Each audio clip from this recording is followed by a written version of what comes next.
হ্যাঁ, শেয়ার স্ক্রিনটা কি আমি এখানে তো আজকে আমাদের যে প্রোগ্রাম ডিয়ার ডক্টরস, আপনারা সকলেই জানেন আজকে সবচেয়ে গুরুত্বপূর্ণ প্রোগ্রাম সেটা হচ্ছে acute LVF dilated cardiomyopathy. Share screen disable করে রাখছো শেয়ার স্ক্রিন। জি স্যার, আমি এটা করে দিতেছি স্যার, আপনাকে হ্যান্ড ওভার করতেছি স্যার। শেয়ার স্ক্রিনের অপশনটা ওকে করো। I like to talk about heart failure, but it's a vast, one of the largest topic in the cardiology, also for internist. It's multifaceted, multi-dimension, so many definition and so many form of heart failure.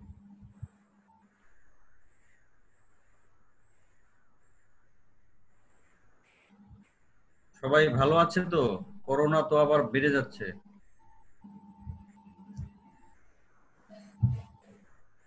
জি, আল্লাহ পাক ভালো রাখছে এখন পর্যন্ত আমাদের sir. এটাই, corona বেড়ে যাচ্ছে আবার। So heart failure, especially I like to talk about the heart failure with reduced ejection fraction. That means systolic heart failure, especially, and another type of heart failure, diastolic heart failure,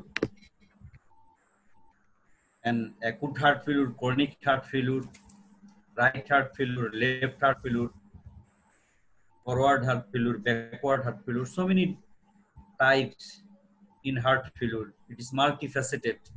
So especially we must know about the especially systolic heart failure in your level, but also diastolic heart failure. Nowadays it is a well-known topic type. Diastolic heart failures usually suffered when the long-standing hypertensive patient, diabetic patient, uncontrolled diabetic patient, and elderly patient heart failure, but lung base usually clear, shortness of breath, but lung base clear. And when echo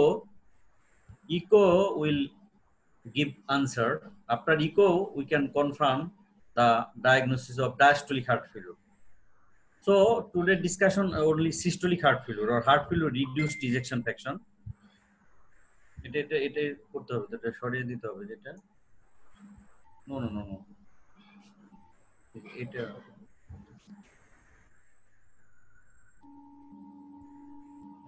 admit করো ওদেরকে যারা admit হতে যাচ্ছে. So heart failure, at first the definition of the heart failure. The heart failure is a clinical syndrome characterized by typical symptoms like shortness of breath, ankle swelling or ankle edema, and fatigue that may be accompanied by signs like elevated jugular venous pressure, rales, usually bilateral pulmonary rales, and peripheral edema caused by structural and or functional cardiac abnormality resulting in a reduced cardiac output and or elevated intracardiac pressure at rest or during stress.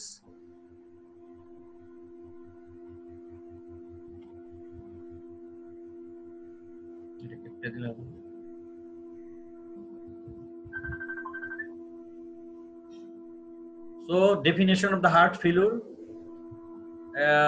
it's so easy, not so complicated. I just a few words. That means it is a clinical syndrome.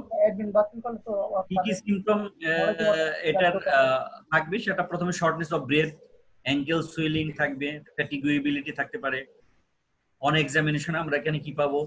Bilateral বেজাল Krebs or rales, একই কথা, rales আর crepitation, same things. And peripheral edema and lung congestion থাকতে পারে। Jugular venous pressure raised বলাই হয়েছে।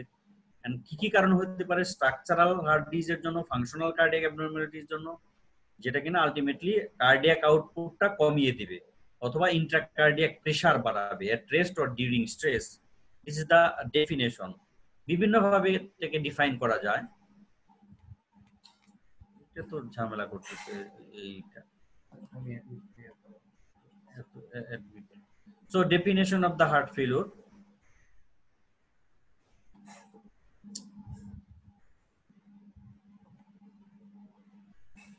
এটা আগেই অনেক সবাই যদি একসাথে ঢুকতো তাহলে কিন্তু সুবিধা হতো। এই পার্টলি পার্টিসিপেট করে কোনো লাভ নেই। According to European Journal of Heart Failure 2019, European Society of Cardiology, definition of the heart failure with preserved ejection fraction, mid-range ejection fraction and reduced ejection fraction. এখন reduced ejection fraction কখন বলবো? যখন less than 40%, এবং heart failure sign symptoms তো থাকবেই। and mid-range কখন বলবো?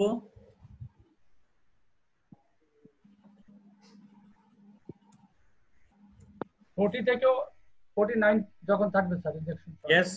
yes and 50 উপরে যখন হবে তখন preserve ejection fraction, 50 and above ejection fraction.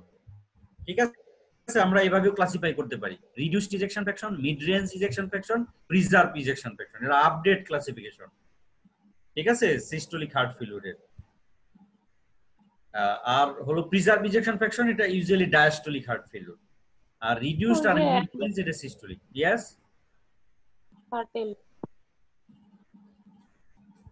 তো রিডিউসড ইজেকশন ফ্র্যাকশন। হ্যাঁ, আমি কি একটা প্রশ্ন করতে পারি স্যার? হ্যাঁ বলো বলো। স্যার আমরা তো আগে জানতাম যে ইজেকশন ফ্র্যাকশন নরমাল যে ইজেকশন ফ্র্যাকশন এটা হলো 60 থেকে 75, এখন কি স্যার এটা কি চেঞ্জ হয়েছে? হ্যাঁ চেঞ্জ হয়েছে। এটা সাধারণত 53 guideline American society of echocardiography according to 53 বা 54 এর উপরে হলেই নরমাল ইজেকশন ফ্র্যাকশন। ঠিক আছে, নরমাল ইজেকশন ফ্র্যাকশন 53 বা 54, এটা according to American society of echocardiography.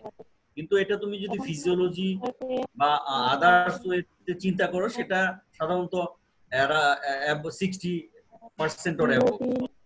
কিন্তু আমাদের ইকোতে যেটা আমরা চিন্তা করি, echocardiographic society according to American society of echocardiography, সেখানে 53 বলা আছে, 53 উপরে হলেই normal. Okay okay, thank you sir. Ejection fraction normal, কিন্তু ইজেকশন ফ্র্যাকশন নরমাল হয়েও কিন্তু তোমার সিস্টোলিক ডিসফাংশন থাকতে পারে। এটা একটা সুন্দর ক্লাসিফিকেশন, এটা কিন্তু জেনে রাখা ভালো। এরপর another definition, the heart failure restricts itself to stages, that means according to stage A, B, C, D, at which clinical symptoms are apparent. Heart failure যখন ক্লিনিক্যাল সিমটম অ্যাপারেন্ট হবে সেই সব স্টেজগুলোকে, যেমন স্টেজ সি এবং D. এ এবং B আসলে মানে pre heart failure stage বলা হইতে পারে এটাকে, বা এটা প্রিকারসার অফ হার্ট ফেলিউর। সেই স্টেজের সিমটম সাধারণত ডেভেলপ করে না। Stage A and B heart failure কিন্তু এভাবে আছে, stage A heart failure, stage B heart failure, stage C, stage D, according to American Heart Association এবং আমেরিকান সোসাইটি অফ কার্ডিওলজি। চারটা ফর্মে, stage A, B, C, D. আমি এটা পরে আসতেছি। এখানে বলা আছে যে before development of clinical symptom, patient can present with asymptomatic structural or functional cardiac abnormalities, systolic or diastolic left ventricular dysfunction, which are precursor of heart failure. তার মানে পেশেন্ট থাকবে asymptomatic, even structural functional abnormality থাকা সত্ত্বেও। Recognition of this precursor is important because they are related to poor outcome, and starting treatment at the precursor stage, that means stage A and B থেকে যদি আমি treatment শুরু করে দেই, that means পেশেন্টের hypertension আছে, লেফট ভেন্ট্রিকুলার হাইপারট্রফি আছে, এবং পেশেন্টের তোমার ভালভুলার হার্ট ডিজিজ আছে, বাট অ্যাসিম্পটোমেটিক, সেই পজিশনে সেই কন্ডিশন থেকে যদি আমরা ট্রিটমেন্ট অ্যাডভাইস ফলো করি, তাহলে কিন্তু পেশেন্টের সিমটমটা ডেভেলপ করবে পরে এবং এটার প্রগনোসিসটা আমরা ভালো পাবো।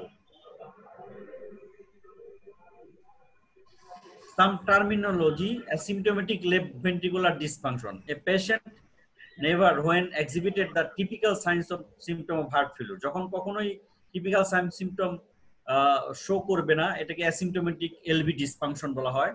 দ্যাট মিন্স মনে করো যে left ventricular hypertrophy, mild, moderate, or severe left ventricular hypertrophy, but patient asymptomatic.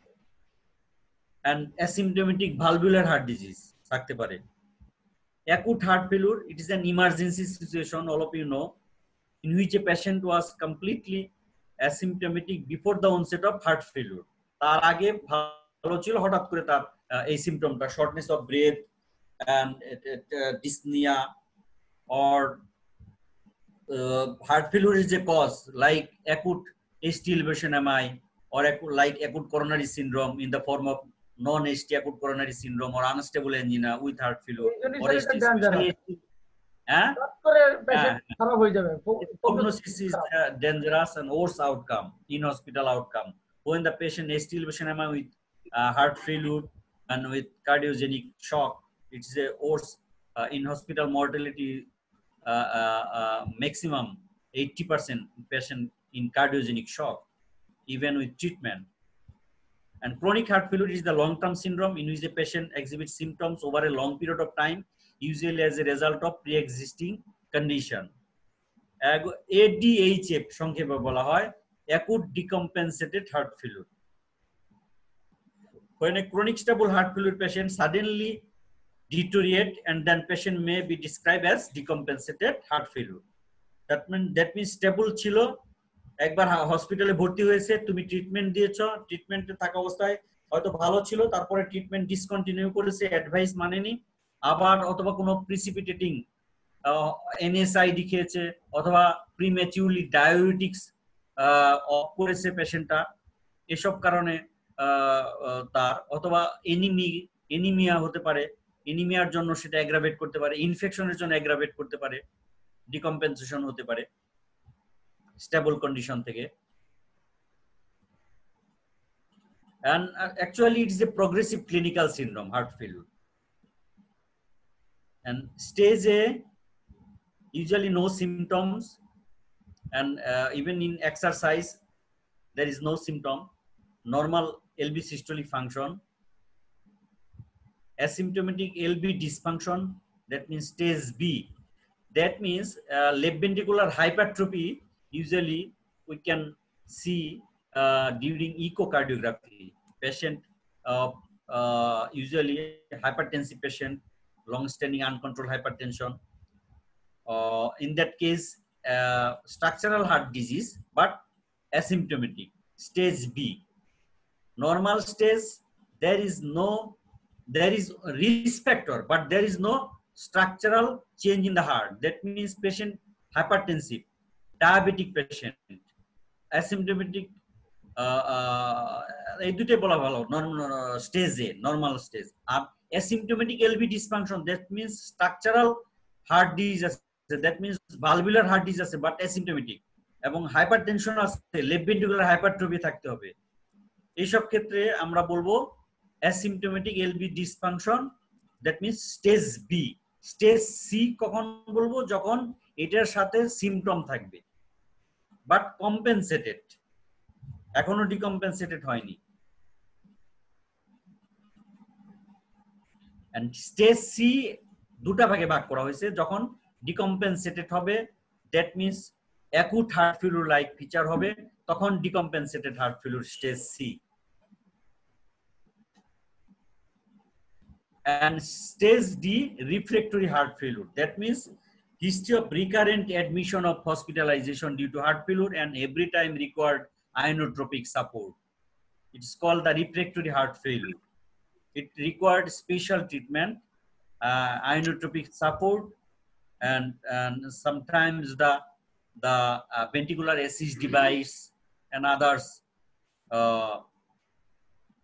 others treatment may be needed, even heart transplantation.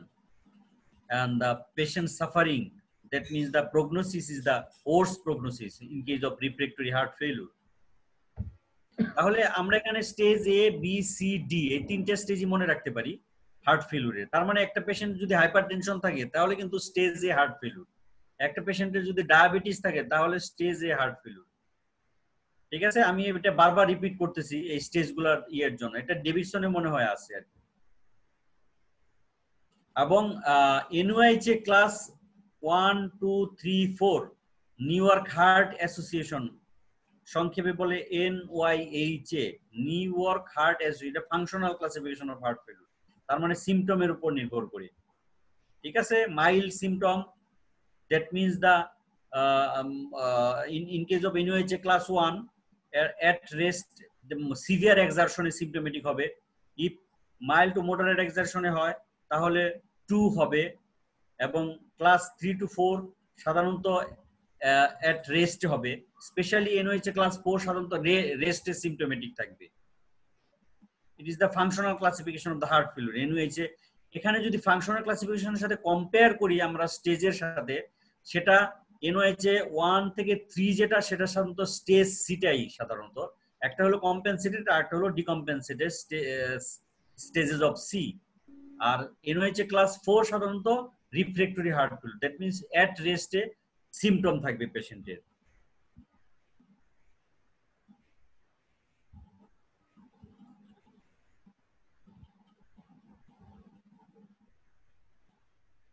এখানে উদাহরণ এক্সাম্পল সহ দেওয়া আছে। At risk for heart failure, আগেও বলেছি আমি, স্টেজ ই এবং stage B. Stage A at high risk for heart failure but without structural heart disease and symptoms of heart failure.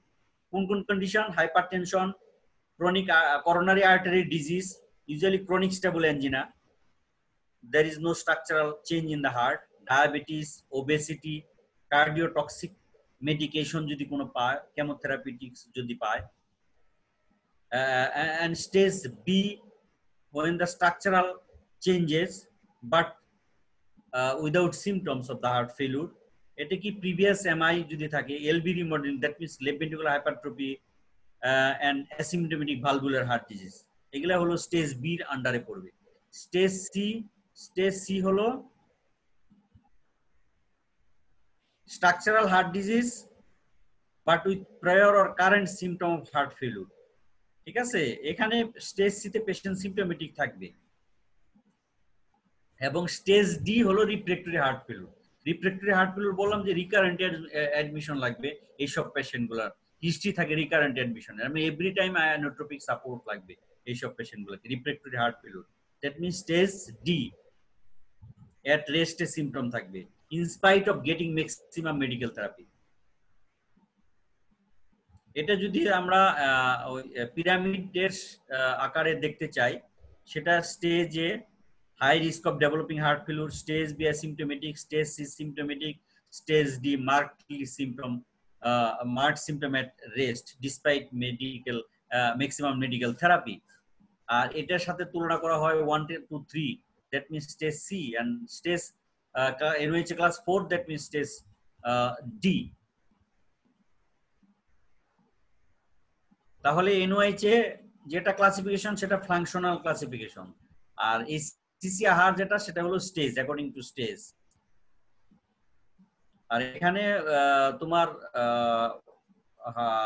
ইয়ের পার্সেন্টেজ দেখানো হয়েছে এখানে, এটা অতটা দরকার নেই।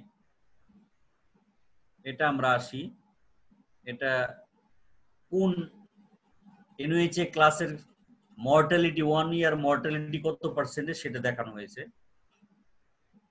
When class 1, that means no limitation of physical activity, ordinary activity does not cause symptoms, 5 to 10% 1 year mortality. Class 2 symptomatic with moderate exertion, ordinary physical activity causes shortness of breath and fatigue, 5 to 10%, এখানে 5 to 10%. Class 3 symptomatic with minimal exertion, less than usual activity causes symptoms, 10 to 25% mortality. And class 4 symptomatic at rest, unable to carry on any activity without discomfort, যখনই কোনো কাজ করতে যাবে তখনই তার symptom হবে, even mild. এটার মর্টালিটি 25 to 60% 1 year, এক বছরের মধ্যে 25 থেকে 100 জনের মধ্যে 60 জন মৃত্যুবরণ করতে পারে।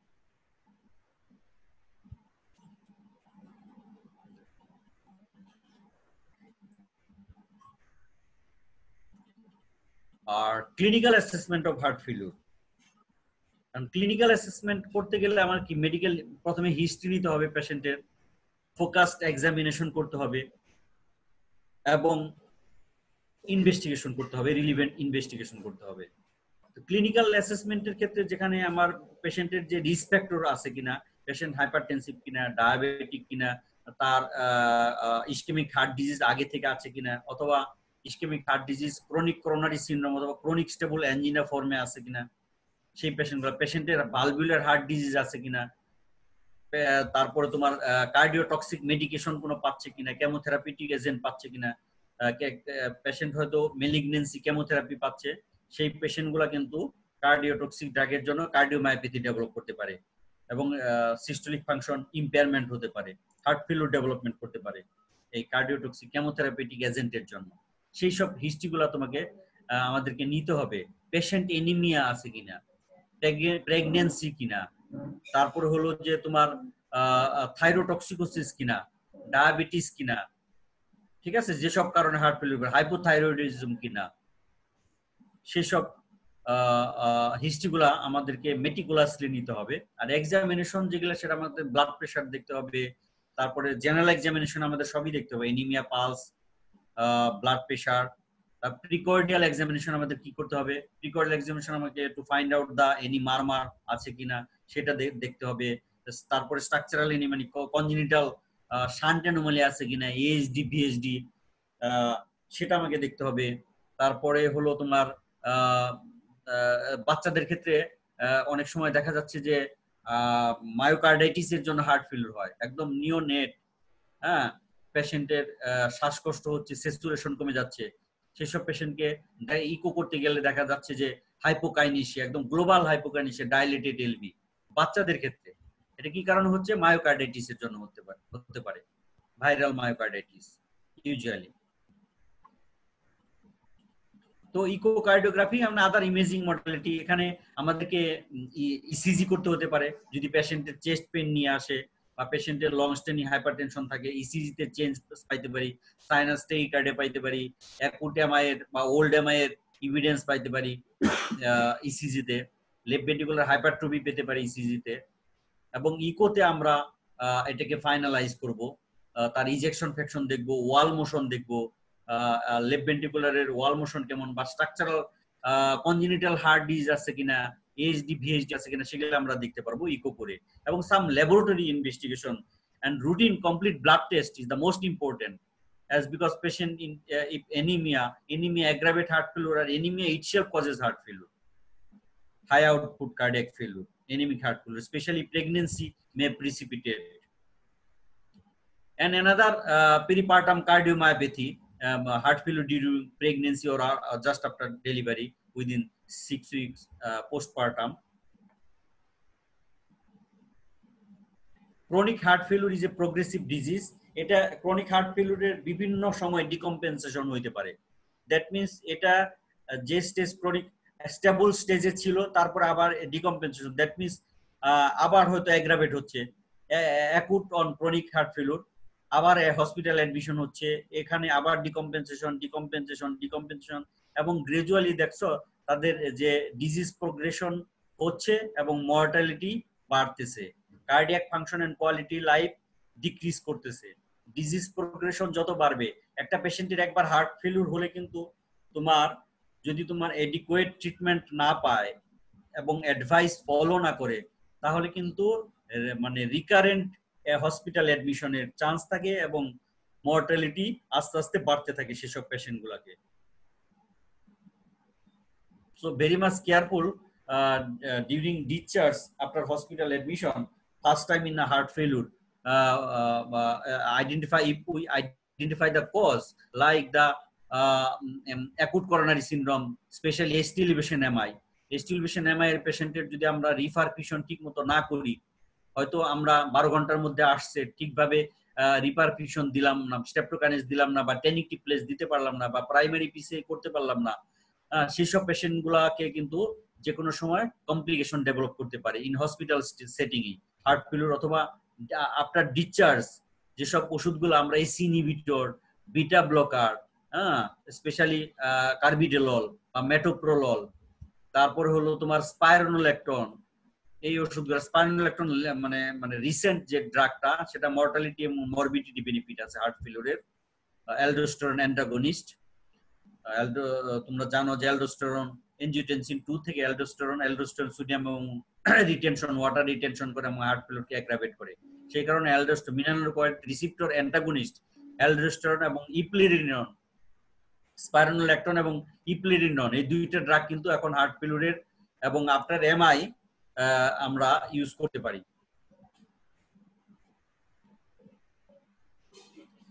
এই যে heart failure leads to frequent hospitalisation, এটা বললাম আমি কিছুক্ষণ আগেই। Heart failure is one of the most common causes of hospitalization for patient is more than 65 years in developed countries like America or European country. Nearly 44% of patients with all types of heart failure are readmitted for any cause within 1 year after discharge. এক বছর ডিসচার্জের এক বছরের মধ্যে 44% আবার রিঅ্যাডমিশনের history আছে। And length of stay for heart failure hospitalization ranges between 5 to 10 days. 5 থেকে 10 দিন। In the US 30-day readmission rate are 25%. United states এর মতো দেশে 30 দিনের মধ্যে 25% রিঅ্যাডমিশনের হিস্ট্রি, এবং ইউরোপে 12 সপ্তাহের মধ্যে 24% এর রিঅ্যাডমিশনের history. So heart failure should keep in mind regarding its cause, etiology and pathogenesis and advice, especially regarding management, acute management and chronic management, chronic drug and acute drug, কি drug দিতে হয় সেই জিনিসগুলো আমাদেরকে in details pros and cons জানতে হবে heart ফেলিউরের।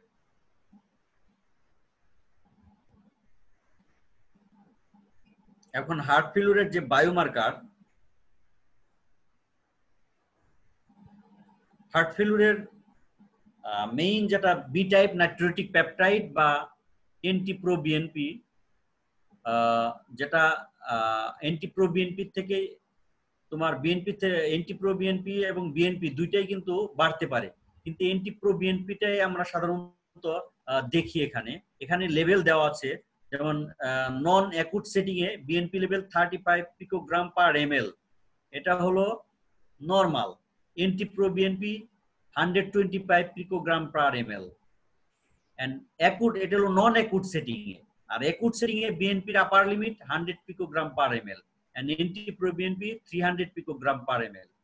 That means 400 বা 300 এর উপরেই যদি যায় anti-proBNP লেভেল, তাহলে কিন্তু আমরা অনেক সময় পেশেন্টের সিমটম আছে বা ক্লিনিক্যালি আমরা হার্ট ফেলিউরের সাইন পাচ্ছি না, বাট বিএনপি প্রোবিএনপি anti-proBNP লেভেল বেশি, তখন কিন্তু আমরা গেস করতে পারি যে এটা গোয়িং টু বি বা development of heart failure, ultimately development of the heart failure. ঠিক আছে, ক্লিনিক্যাল সিমটম অ্যাপিয়ার করার আগেই। কারো কোনো কোশ্চেন থাকলে বলতে পারো।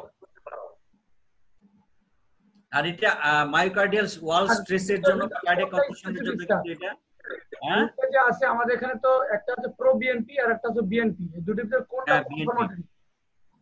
বিএনপিও আমরা করতে পারি, এন্টি প্রো বিএনপি আমরা নিয়ে করতে পারি। এখন কোনটা কোন সময় এরকম না, এন্টি প্রো বিএনপি মানে খুব আর্লি পাবো, দেন বিএনপি রিলিজ হবে এন্টি-প্রো বিএনপি।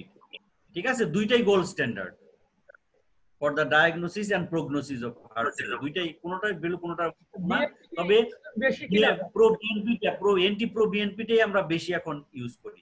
ঠিক আছে, N terminal B type natriuretic peptide এখানে লেখা আছে, এখানে বিএনপি মানে বি টাইপ নাইট্রেটিক পেপটাইড, এটা জানোই তোমরা। এটা প্রিকারসার, এখান থেকেই তো বিএনপি লেভেল হবে প্রো বিএনপি।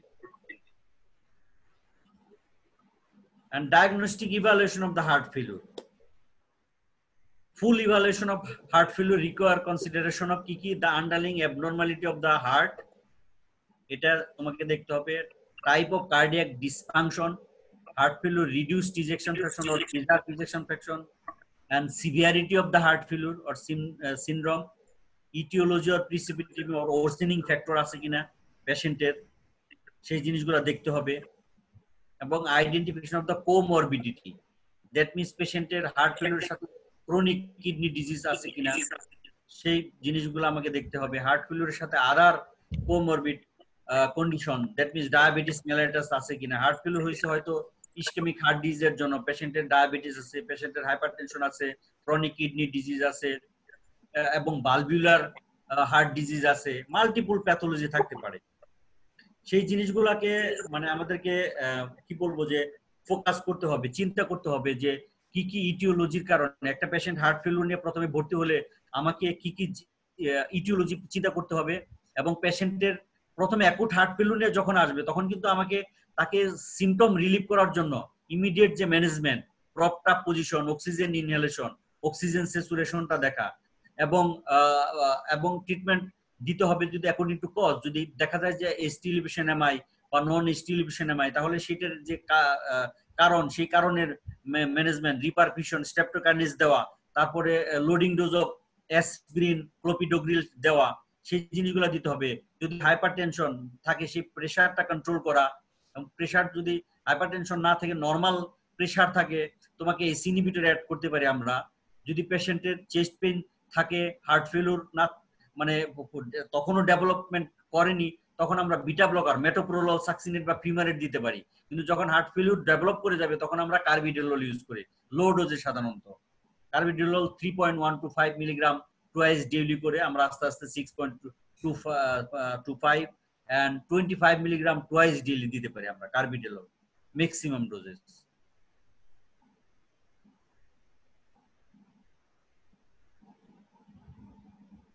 এখানে আমি যেটা আগেই বলেছি যে coronary artery disease, myocardial infarction বা রিভাসকুলেশনের কোনো হিস্ট্রি, দ্যাট মিন্স পেশেন্টের আগে কোনো স্ট্যান্টিং করা আছে কিনা, অথবা পেশেন্টের বাইপাস সার্জারি করা আছে কিনা।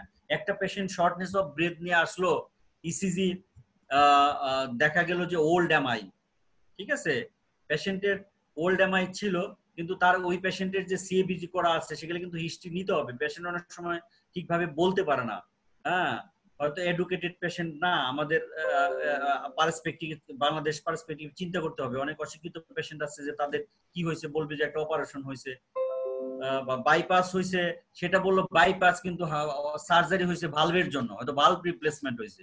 সেই জিনিসগুলোকে আইডেন্টিফাই করে বের করতে হবে। এবং তার হয়তো ব্রেস্ট ক্যান্সার ছিল, হ্যাঁ, ম্যাস্টেকটমি করা আছে, তারপরে কেমোথেরাপি নিচ্ছে সেই জিনিসগুলা, অথবা রেডিয়েশন পাচ্ছে, তারপরে ডায়োরেটিক্স সে আগে থেকে পাচ্ছে, সাডেনলি স্টপ করে দিয়েছে কিনা সেই জিনিসগুলো নিয়ে নিতে হবে। এনিমিয়া ছিল কিনা, ডায়াবেটিস আছে কিনা সেই হিস্ট্রিগুলো, হাইপারটেনসিভ কিনা, এবং ফিজিক্যাল এক্সামিনেশন, ইসিজি অ্যাবনর্মালিটি, ইসিজিতে কোনো অ্যাকুট কোনো কিছু আছে কিনা। দ্যাট মিন্স ইসিজিতে হার্ট ফেলিউরের, ইসিজিতে সাধারণত কি থাকতে পারে যদি এমআই না হয়, ইসিজিতে হার্ট ফেলিউরের সাইনাস ট্যাকিকার্ডিয়া থাকতে পারে, অথবা স্টিলেশন এমআই এর সাথে সাইনাস ট্যাকিকার্ডিয়া হতে পারে। এনিমিক হার্ট ফেলিউর শুধু সাইনাস ট্যাকিকার্ডিয়া থাকতে পারে। শুধু হাইপারটেনসিভ হার্ট ফেলিউর যদি থাকে, যেটা হাইপারটেনসিভ ইমার্জেন্সি বলে, হাইপারটেনশনের জন্য হার্ট ফেলিউর হচ্ছে, সেটাকে কিন্তু হাইপারটেনসিভ ইমার্জেন্সি বলবে। সেসব পেশেন্টের সাধারণত left ventricular hypertrophy with sinus tachycardia ইসিজিতে পাইতে পারি।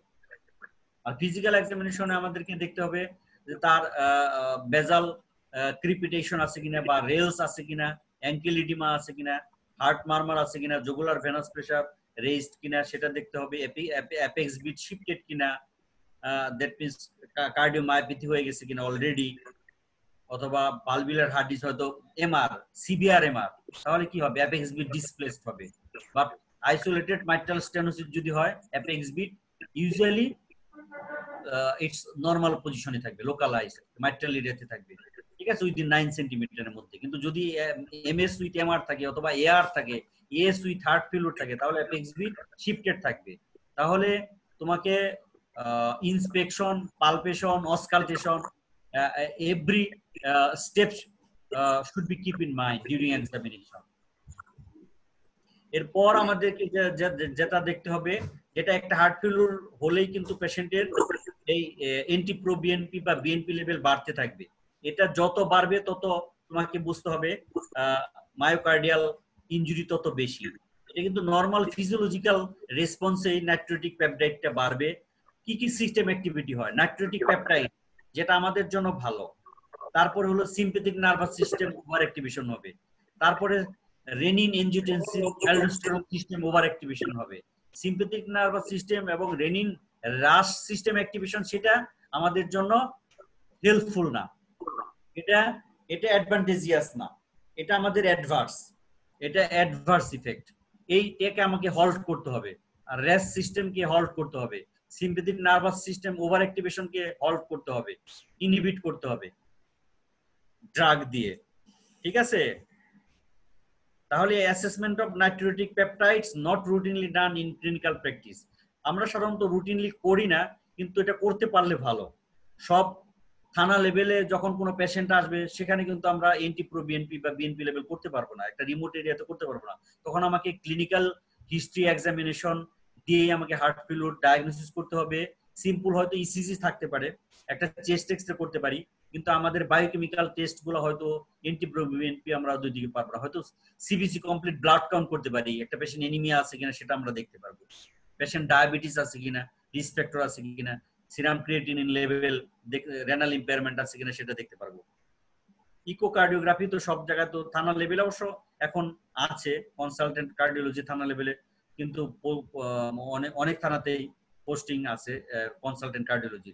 তো সেখানে যদি ইকোকার্ডিওগ্রাফি থাকে সেখানে আমরা ইকো করে আমরা কনফার্ম ডায়াগনোসিস করতে পারবো হার্ট ফেলিউর ইটিওলজি কি বা ডিগ্রি অফ হার্ট ফেলিউর। তাহলে অনেকগুলা স্টেপস আমাদেরকে এখানে নিতে হবে, হিস্ট্রি থেকে শুরু করে আমাদের ইনভেস্টিগেশন পর্যন্ত, এবং মাঝে ট্রিটমেন্টও চালিয়ে যেতে হবে, specially acute heart failure, acute condition. ECG even normal থাকতে পারে, সাইনাস টেইকার্ডিয়া থাকতে পারে, অ্যারিথমিয়া থাকতে পারে, দ্যাট মিন্স অ্যাট্রিয়াল ফিব্রিলেশন থাকতে পারে পেশেন্টের, এসভিটি থাকতে পারে যদি পেশেন্টের আগে থেকেই ইসকেমিক কার্ডিওমায়োপ্যাথি থাকে বা ডাইলেটেড কার্ডিওমায়োপ্যাথি থাকে, সে পেশেন্টের কিন্তু প্রিডিসপোজ or predisposed to development of the any arrhythmia, atrial fibrillation, SVT, even VT, এবং লেফট ভেন্ট্রিকুলার হাইপারট্রফি থাকতে পারে, ইসকেমিক চেঞ্জ থাকতে পারে ইসিজি তে, ওল্ড এমআই মানে এভিডেন্স আমরা পাইতে পারি ইসিজি তে, দ্যাট ইজ কি ওয়েভ, যদি কি ওয়েভ অ্যাকুট এমআইও পাইতে পারি, রিসেন্ট এমআইও পাইতে পারি, ওল্ড এমআইও পাইতে পারি। চেস্ট এক্সরেতে cardiomegaly, pulmonary congestion, cardiac shadow enlargement সাধারণত, এবং venous congestion, bronchovascular marking prominent. আমরা কি এলবিবি পাইতে পারি না স্যার ওল্ড এমআই ক্ষেত্রে? ইয়েস, এলবিবি পাইতে পারি অবশ্যই, left ventral branch block pattern পাইতে পারি, সেটা সিস্টেমিক হাইপারটেনশনের জন্য হতে পারে।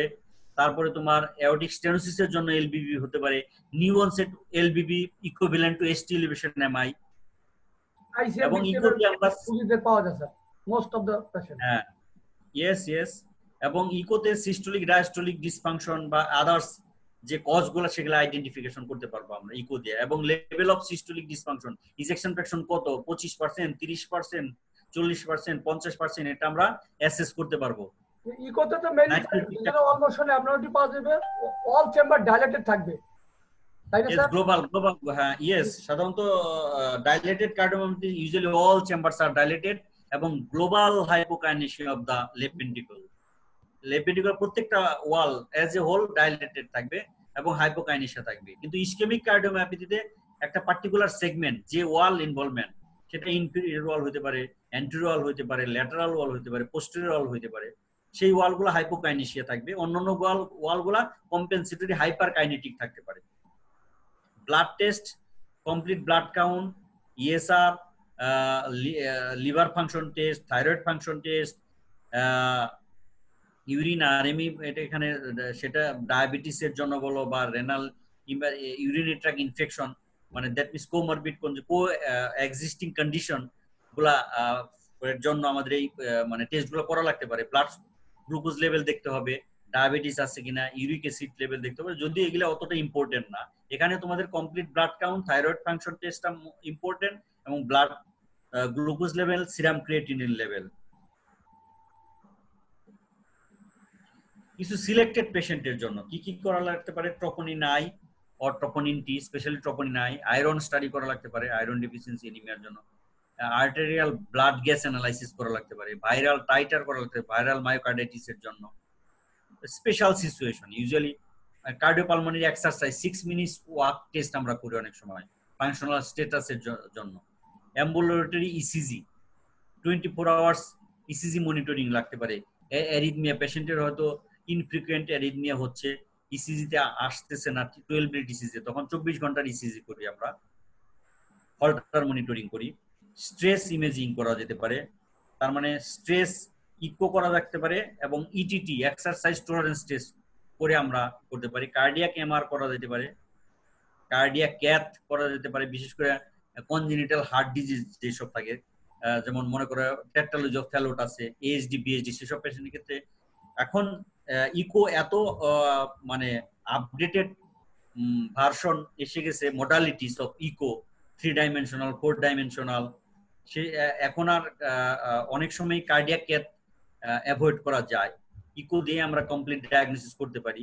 এবং তার সাথে কার্ডিয়াক এমআরআই যদি আমরা করতে পারি, স্পেশালি কমপ্লেক্স কনজেনিটাল হার্ট ডিজিজের ক্ষেত্রে, যে সেটার কারণে হার্ট ফেলিওর যদি হয়, সেক্ষেত্রেও CMR, cardiac magnetic resonance imaging বলি, সিএমআরআই, সেটা লাগতে পারে।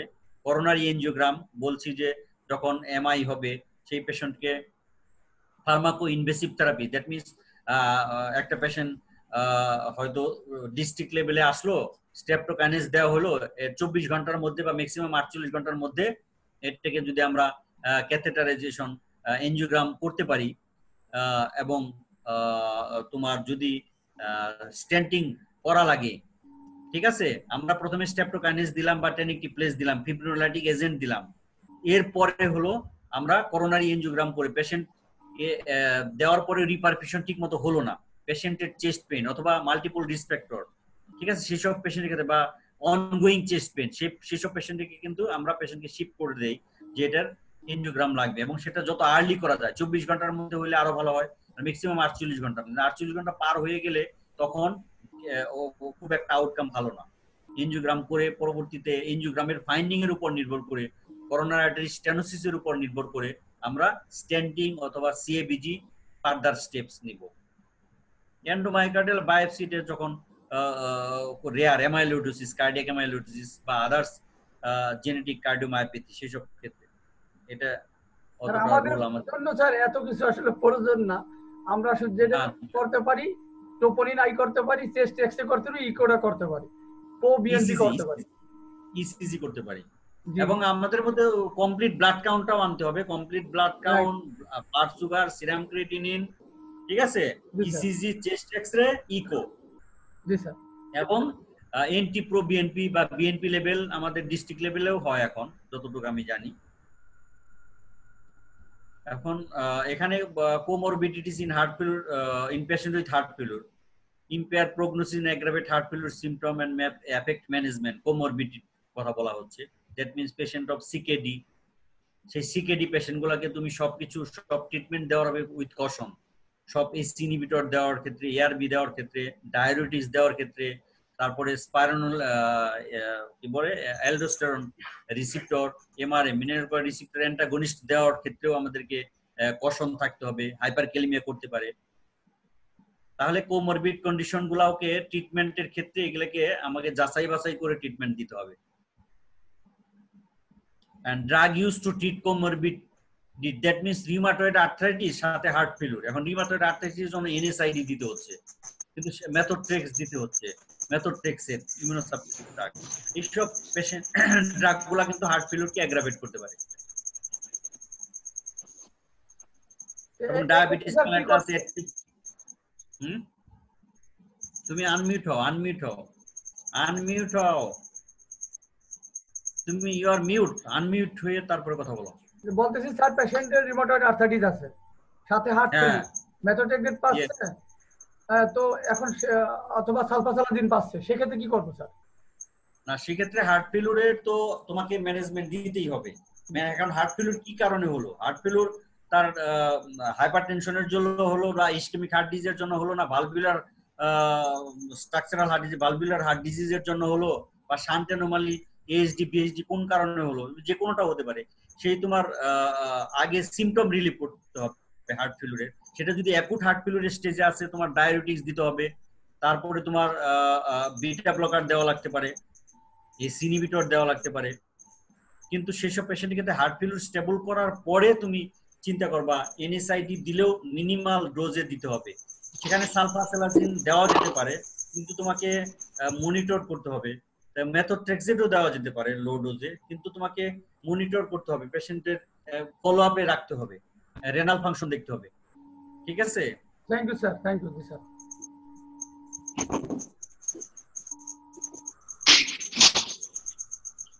এই হার্ট ফেলুর যে ওরসেনিং, যেমন এট্রিয়াল ফিব্রিলেশন কিন্তু হার্ট ফেলুর করতে পারে, রিকারেন্ট অ্যাট্রিয়াল ফিব্রিলেশন। আবার হার্ট ফেলুর থেকেও কিন্তু অ্যাট্রিয়াল ফিব্রিলেশন হতে পারে, vice versa.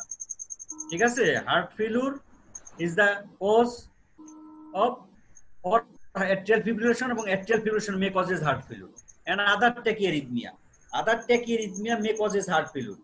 Tachyarrhythmia induced cardiomyopathy আছে, হ্যাঁ, incessant SVT or atrial tachycardia may causes cardiomyopathy, heart failure.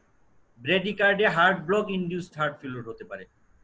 Worsening valvular heart disease, এটা আমি অলরেডি বলছি যে mitral stenosis, mitral regurgitation, aortic stenosis, aortic regurgitation, tricuspid regurgitation, myocardial ischemia, infarction, যে কোনোটাই কিন্তু heart ফেলুরকে অ্যাগ্রাভেট করতে পারে এবং ইটিওলজি হিসেবে থাকতে পারে। এখন কি কি কারণে ওরসেনিং অফ দ্য হার্ট ফেলুর হতে পারে, নন কার্ডিয়াক কি কি কারণ হতে পারে? একটা হলো যে তুমি নন কমপ্লায়েন্স, তুমি ড্রাগ দিছো, পেশেন্টকে প্রেসক্রাইব করছো ঠিকভাবে, সেই ওষুধগুলো নিচ্ছে না। লাইফস্টাইল চেঞ্জ, তুমি সল্ট রেস্ট্রিক্ট করছো, সে এক্সট্রা সল্ট আরো বেশি করে খাচ্ছে, এনএসআইডি নিচ্ছে। ঠিক আছে, এইসব জিনিসগুলা দেখতে হবে, নন কমপ্লেক্স এবং লাইফস্টাইল চেঞ্জ এবং মেডিকেশন এবং নিউলি প্রেসক্রাইব ড্রাগ। কিছু কিছু ড্রাগ আছে যে ড্রাগ গুলাকে হার্ট ফেলুরকে অ্যাগ্রাভেট করে, যেটা বললাম যে এনএসআইডি, স্টেরয়েড নিচ্ছে কোনো কারণে, স্টেরয়েড, সেটা তোমাকে উইথ কশন নিতে হতে পারে। এখন হার্ট ফেলুর সাথে ব্রোঙ্কিয়াল এজমা আছে আগে থেকেই, তা দুইটা থাকতে পারে না, দুটাই থাকতে পারে। সিওপিডি, কর পালমোনাল, এটাও তো হার্ট ফেলুর, সেখানেও আমাদেরকে স্টেরয়েড দিতে হয়। স্টেরয়েড দেওয়ার পর হার্ট ফেলুর অ্যাগ্রাভেট করতে পারে, তোমাকে স্টেরয়েড দিতে হবে, সেটাকে উইথ কশন। ঠিক আছে, উইথ কশন দিতে হবে স্টেরয়েড। সিভিয়ার অ্যাকুট অ্যাজমা সাথে আবার হার্ট ফেলুরও আছে, সেই সব পেশেন্টকে আমাদের ইনজেক্টেবল স্টেরয়েড লাগতে পারে, সেটাকে উইথ কশন দিতে হবে। রেনাল ডিসফাংশন আছে, সেই রেনাল ডিসফাংশনও কিন্তু হার্ট ফেলুরকে অ্যাগ্রাভেট করতে পারে। Infection, recurrent respiratory infection heart ফেলুরকে অ্যাগ্রাভেট করতে পারে। হার্ট ফেলুরের জন্য লাং কনজেশন হয়ে আবার রিকারেন্ট ইনফেকশন হতে পারে। পালমোনারি এম্বোলিজমের জন্য হার্ট ফেলুর হতে পারে, হ্যাঁ, ডিপ ভেন থ্রম্বোসিস থেকে পালমোনারি এম্বোলিজম হয়ে হার্ট ফেলুর হতে পারে। রাইট হার্ট ফেলুর হয় usually, right heart failure. COVID-19 এর অন্যতম একটা রিস্ক ফ্যাক্টর স্যার। হ্যাঁ, প্রেগন্যান্সিতে হয় সাধারণত, অথবা লং স্ট্যান্ডিং, যদি পেশেন্ট মোবিলাইজেশন না থাকে, শুয়ে থাকে অনেক দিন যাবত, সুপাইন পজিশন, লেগ মুভমেন্ট হচ্ছে না, অর্থোপেডিক সার্জারি করা হয়েছে, হিপ সার্জারি করা হয়েছে, এসব পেশেন্টে কিন্তু ডিপ ভেন থ্রম্বোসিস হওয়ার চান্স থাকে প্রেগন্যান্সিতে। হ্যাঁ, স্ট্রোকের patient, bed ridden patient. Heart failure এবং অ্যাট্রিয়াল ফিব্রিলেশন, এখানে heart failure with atrial fibrillation, সেসব পেশেন্টের ক্ষেত্রে আমরা কি দিতে পারি? ডিগক্সিন দিতে পারি, বিটা ব্লকার দিতে পারি, সাথে আদার্স যে ড্রাগ সেগুলো তো থাকবেই। ঠিক আছে, এবং এই সেই হার্ট অ্যাট্রিয়াল ফিব্রিলেশন যদি রিকারেন্ট অ্যাট্রিয়াল ফিব্রিলেশন থাকে, পরবর্তীতে আমাদের ক্যাথেটার রেডিও ফ্রিকোয়েন্সি অ্যাবলেশন যেটা বলে, ইপি স্টাডি এবং ক্যাথেটার অ্যাবলেশন বলে, রেডিও ফ্রিকোয়েন্সি অ্যাবলেশন বা ইপি স্টাডি, ইলেকট্রোফিজিওলজি স্টাডি করে অ্যাট্রিয়াল ফিব্রিলেশনের যে ফোকাল পয়েন্ট, যেখান থেকে অরিজিনটা হচ্ছে, সেটাকে অ্যাবলেট করে দেওয়া যেতে পারে ইপি স্টাডি করে, রেডিও ফ্রিকোয়েন্সি অ্যাবলেশন। যদি রিকারেন্ট অ্যাট্রিয়াল ফিব্রিলেশন হতেই থাকে, in spite of getting all sort of treatment. Atrial digoxin কিন্তু atrial fibrillation with ventricular rate যখন বেশি থাকবে, তখন আমরা সাধারণত ডিগক্সিন দেই। সেখন ডিগক্সিন দিলে অ্যাট্রিয়াল ফিব্রিলেশনের মানে যে হাই ভেন্ট্রিকুলার রেট বা সেই ফার্স্ট ভেন্ট্রিকুলার রেট, সেই ফার্স্ট ভেন্ট্রিকুলার রেটটাকে কন্ট্রোল করে ডিগক্সিন। এটা কিন্তু সাইনাসে রিভার্ট করে না, ডিগক্সিন কিন্তু সাইনাসে রিভার্ট করার ক্ষমতা নেই। বিটা ব্লকারের আছে, মেটোপ্রোলোল কিন্তু সাইনাসে রিভার্ট করতে পারে এবং ভেন্ট্রিকুলার রেটটাও কমাতে পারে। এখানে এখানে সাপোজ পেশেন্টের অ্যাকুট এসটি এলিভেটেড এমআই সাথে এএফ আছে, তো এই পেশেন্টকে কি ডিগক্সিন দেওয়া যাবে? এই পেশেন্টকে ডিগক্সিন, আমাকে অ্যাকুট হার্ট ফেলিউরের অ্যাট্রিয়াল ফিব্রিলেশনের সাধারণত ডিগক্সিন আমরা দিব না। এখানে আমাদের সাধারণত বিটা ব্লকার চিন্তা করা ভালো এখানে। এবং হার্ট ফেলিউরের যদি ST elevation MI, atrial fibrillation, heart failure একসাথে থাকে, তাহলে আমরা অ্যাকুট এমআই এর ট্রিটমেন্টের দেওয়ার পরে, that means adequate reperfusion, that means streptokinase, ACE inhibitor, beta blocker, antiplatelet এইসব ড্রাগ দেওয়ালেও automatically atrial fibrillation revert to sinus রিদমে হয়ে যেতে পারে। ঠিক আছে, কারেকশন হয়ে যেতে পারে অ্যাট্রিয়াল ফিব্রিলেশন। ক্লিয়ার? এখানে আমরা আগে ডিওক্সিন দিব না। ডিওক্সিন কোন ক্ষেত্রে দিব? যখন structural heart disease, that means mitral stenosis with mitral regurgitation with heart failure with atrial fibrillation, এইসব ক্ষেত্রে শান্ত ডিওক্সিন। এবং আরেকটা ক্ষেত্রে কার্ডিওমায়োপ্যাথি হয়ে গেছে, ইসকেমিক কার্ডিওমায়োপ্যাথি হয়ে ডাইলেটেড কার্ডিওমায়োপ্যাথি হয়ে গেছে। ইসকেমিক হার্ট ডিজিজ মে টার্ন ইনটু ডাইলেটেড কার্ডিওমায়োপ্যাথি। এইসব পেশেন্টের ক্ষেত্রে ফোর্স অফ কন্ট্রাকশন বাড়ানো যাইতে পারে ডিওক্সিন দিয়ে, এবং ডিওক্সিনের আরেকটা কাজ কি, হসপিটালাইজেশনও কমিয়ে দেয়, ফোর্স অফ কন্ট্রাকশনও বাড়ায়, বাট এটার মর্টালিটি বেনিফিট নাই। মরবিডিটি বেনিফিট আছে, সিমটম রিলিভ করবে, কিন্তু মর্টালিটি বেনিফিট নাই ডিওক্সিনের হার্ট ফেলিউরের ক্ষেত্রে, এটা মনে রাখতে হবে। But one of the modalities of the treatment, digoxin, in heart failure when very severely reduced ejection fraction with in addition atrial fibrillation with fast ventricular rate. আপনারা সকলেই কোশ্চেন করতে পারেন, যা যা কোশ্চেন করে। এখন কিন্তু হার্ট ফেলিউরের ক্ষেত্রে যে এসজিএ P2 ইনহিবিটর যেটা, সেসব যে ড্রাগগুলা, ডায়াবেটিক যে ড্রাগ, এন্টি ডায়াবেটিক যে ড্রাগ, সেটা কিন্তু হার্ট ফেলিউরের জন্য সিটাগ্লিপটিন, যেটা সিটাগ্লিপটিন কিন্তু হার্ট ফেলিউরের পেশেন্টকে দিতে পারি আমরা। এম্পারর প্রিজার্ভড, এম্পারর রিডিউসড, দুইটা ট্রায়াল হয়েছে, সেই সব ট্রায়ালে আমরা এটা মানে বেনিফিটেড উইদাউট এনি ডায়াবেটিক, শুধু only heart failure with ischaemic heart disease, সেই সব পেশেন্টের ক্ষেত্রে কিন্তু আমরা এইসব দিতে পারি, যেখানে তোমার কার্ডিওভাস্কুলার যে মর্টালিটি সেটা কমাচ্ছে, হসপিটালাইজেশন কমাচ্ছে sitagliptin, saxagliptin, that means SGLT2 inhibitor. Question করে না কেন? Renal dysfunction is one of the most prevalent morbidities in heart failure patients. There's a 40 to 60% patient ক্ষেত্রে রেনাল ডিসফাংশন থাকে। এটা হার্ট ফেলিউরের জন্য, পুয়ার রেনাল পারফিউশনের জন্য, অ্যাকুট কিডনি ইনজুরি, পরবর্তীতে এটা রিকারেন্ট হয়ে হয়তো ক্রনিক কিডনি ডিজিজ ডেভেলপ করতে পারে, অথবা ক্রনিক কিডনি ডিজিজ থেকেও হার্ট ফেলিউর ডেভেলপ করতে পারে। স্যার অ্যাকুট কন্ডিশনে কি স্যার আমরা ওরাল হাইড্রোক্সাইক্লিক এজেন্ট ব্যবহার করব নাকি ইনসুলিন ব্যবহার করব স্যার?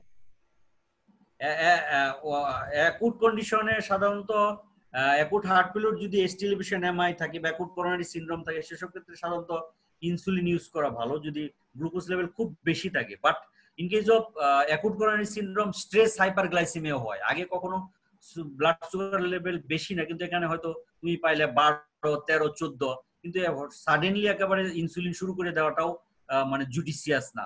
এটাকে তোমাকে রিপিট করা লাগতে পারে। গ্লাইকেটেড হিমোগ্লোবিন লেভেল দেখা যেতে পারে যে আগে থেকে তার ছিল কিনা। গ্লাইকেটেড হিমোগ্লোবিনও কিন্তু one of the indicator or diagnostic marker for diabetes mellitus.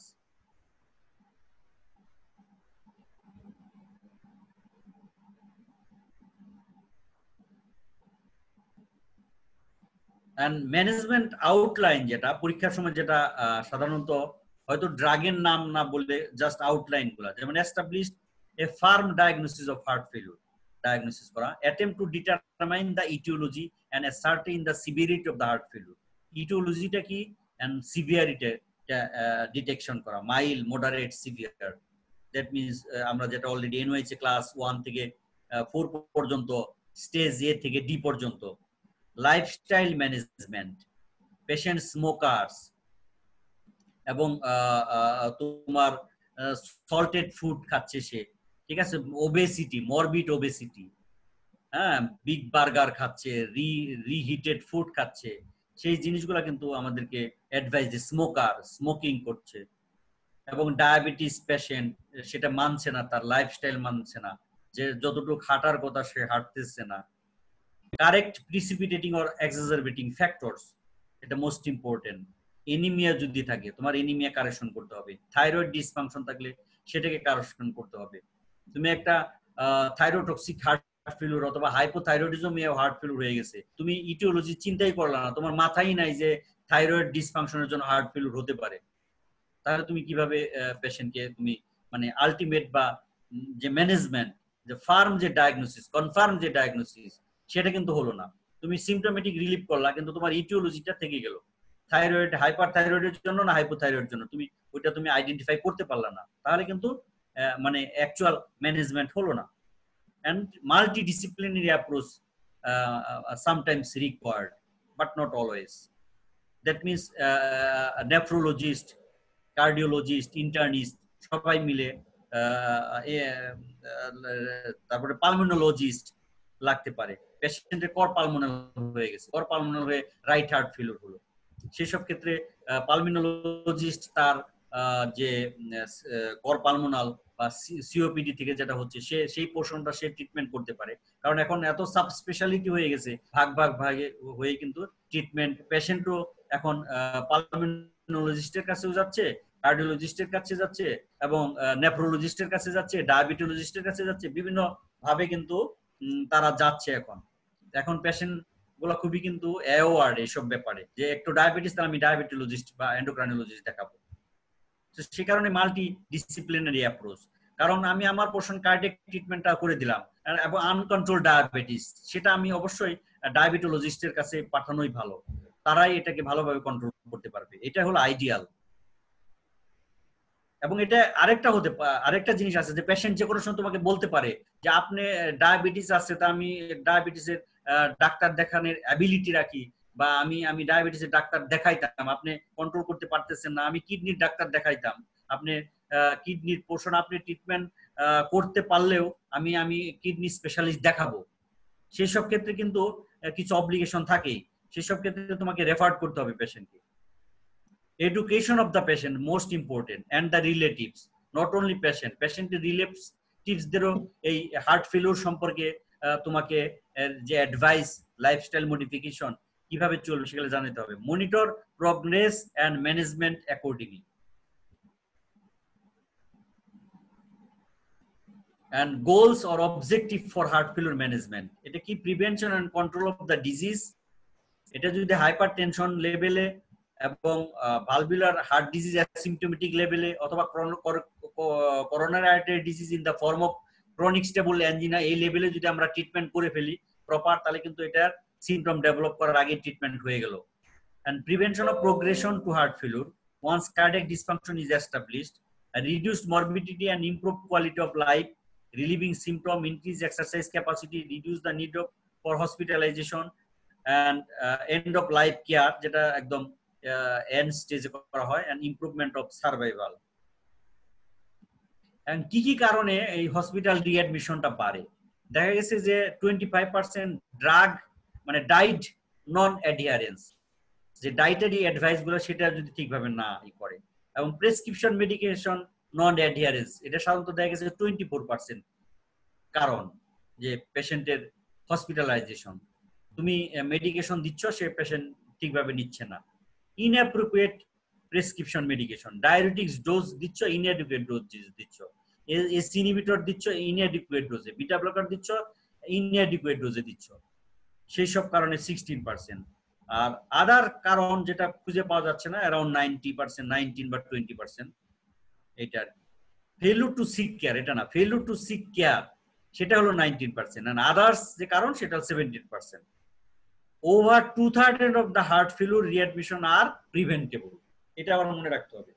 এটা 2/3 এর উপরে পেশেন্ট গুলাকে আমরা হার্ট ফেলিউর রিঅ্যাডমিশন প্রিভেন্ট করতে পারি এডুকেট অ্যাডভাইস এবং ম্যানেজমেন্ট দিয়ে। এই অ্যাডভাইসটা এরকম হওয়া উচিত না যে পেশেন্টকে আমরা যে বলে দেই যে দিনের 24 আওয়ার্স এর ভিতরে 1 লিটার পানি খাবে, কোনো সল্ট খাবে না, আর ভারী কাজ করবে না, ওপটা পজিশনে থাকবে।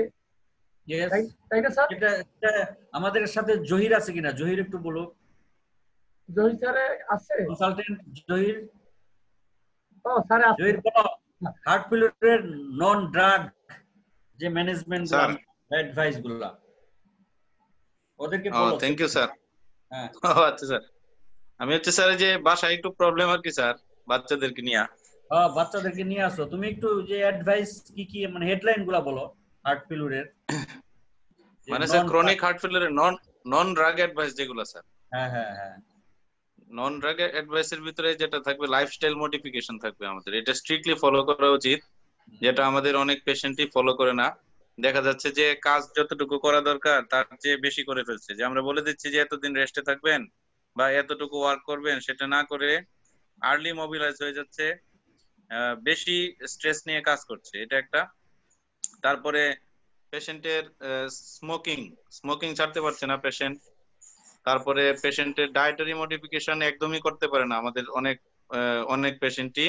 আমরা বলে দেই যে সল্ট রেস্ট্রিকশন করবেন, অতিরিক্ত সল্ট নিবেন না, এটা নানান ভাবে তারা ওই সল্ট রেস্ট্রিকশন করেই না, দেখা যায় যে ওই সল্ট খেয়ে ফেলে, এবং যার জন্য ওই ফ্লুইড রিটেনশন হয়। এবং আমরা তো ক্রনিক হার্ট ফেলিউরের পেশেন্ট দেখি যে ওরা আসলে ওদের ভোগান্তিটা কত বেশি, মানে কন্ট্রোলই করতে পারে না, বছরে 20 বার 25 বার 30 বার পর্যন্ত অ্যাডমিশন নেয় ক্রনিক হার্ট ফেলিউরের পেশেন্ট গুলো। এমনও দেখেছি যে 3 দিন মানে হসপিটালে 5 দিন থেকে ছুটি নিয়েছে, তারপরে বাসায় 3 দিন থেকে আবার হসপিটালে চলে আসতেছে। তো এই লাইফস্টাইল মডিফিকেশনের ভিতরে আমাদের অ্যাক্টিভিটিটাকে মডিফাই করতে হবে, ফিজিক্যাল অ্যাক্টিভিটি। তারপরে ডায়েটারি মডিফিকেশন স্ট্রিক্টলি পালন করতে হবে, সল্ট রেস্ট্রিকশন করতে হবে। ফ্লুইড রেস্ট্রিকশনটা সবাই ওয়েল এডুকেটেড না, যে ফ্লুইডটাকে যে ভালোভাবে রেস্ট্রিক্ট করতে হয়। ফ্লুইডটা রেস্ট্রিক্ট করবে, স্মোকিং ছেড়ে দিতে হবে, অ্যালকোহল এগুলো থাকলে ছেড়ে দিতে হবে। তারপরে এক্সারসাইজ একটা রোল আছে, সেটা হচ্ছে সিম্পটম লিমিটেড আর কি। হ্যাঁ, গ্রেডেড এক্সারসাইজ যতটুকু টলারেট করতে পারে না এমন কোন ধরনের হাঁটাহাঁটি বা দৌড়াদৌড়ি এগুলো করতে পারবে আপ টু দ্য লিমিট। আর এই তো মোটামুটি। আর তার পাশাপাশি হার্ট ফেলিউরকে প্রেসিপিটেট করে সব ধরনের কন্ডিশন গুলোকে ওয়েল ম্যানেজ করতে হবে, যেমন হাইপারটেনশন কন্ট্রোল করতে হবে। অনেক মানুষের এই ক্রনিক হার্ট ফেলিউরের সাথে COPD, asthma, ischaemic heart disease এগুলো থাকে, এগুলো কন্ট্রোল করতে হবে। তারপরে ইসকেমিক হার্ট ডিজিজ থাকলে ওই যত তাড়াতাড়ি রিভাস্কুলারাইজেশন করা যায় এবং মায়োকার্ডিয়াল ভায়াবিলিটি অ্যাসেসমেন্ট করে তারপরে যত তাড়াতাড়ি রিভাস্কুলারাইজেশন করা যায় সেই চেষ্টাটা করতে হবে, সামর্থ্য থাকলে। সবার সামর্থ্য থাকে না। আর আরেকটা হচ্ছে যে পেশেন্টের অনেক সময় ইনফেকশন হয়, বারবার ইনফেকশন হলে এই ক্রনিক হার্ট ফেলিউর গুলো অ্যাগ্রাভেট করে, সেই ইনফেকশন গুলো যেন প্রিভেন্ট করা যায়। এই বিদেশে তো ওই যে repeated respiratory tract infection prevent করার জন্য ভ্যাকসিনেশন অ্যাডভাইস করা হয়েছে অনেক বেশি। তো এই জিনিসগুলো। আর নন ড্রাগ তো স্যার মোটামুটি এগুলোই। আর ড্রাগ ম্যানেজমেন্টের ব্যাপারে স্যার একটু বলি যে একটু অপটিমাইজ করতে হবে। এখন যে আমাদের sir algorithm chronic heart failure যে রিডিউসড ইজেকশন ফ্র্যাকশন, সেখানে আমাদের একদম অ্যাপ্রোপ্রিয়েট টাইমে আমাদের সেকোবিট্রিল ভালসারটানের কম্বিনেশনটা আমরা দিতে পারি কিনা আর্নি। এরপরে ইভাবরাডিন কনসিডার করতে পারি কিনা স্যার আমরা ইভাবরাডিন। অবশ্যই বিটা ব্লকার দেওয়ার পরে, এটা আমি আসতেছি পরে, বিটা ব্লকার দেওয়ার পরেও যদি হার্ট রেট বেশি থাকে, দ্যাট মিন্স সিম্পথেটিক ওভার অ্যাক্টিভিটি থাকে, সেই সব ক্ষেত্রে ক্লাস ইন্ডিকেশন ইভাবরেডিন। আর হচ্ছে যাদের স্যার সামর্থ্য আছে, ইকোনমিক সামর্থ্য, হ্যাঁ তাদেরকে, যাদের সামর্থ্য আছে তাদেরকে সিআরটি স্যার, সিআরটির আমাদের 7টা ইন্ডিকেশন আছে, সেই ইন্ডিকেশন গুলো ফলো করে chronic heart failure reduced ejection fraction.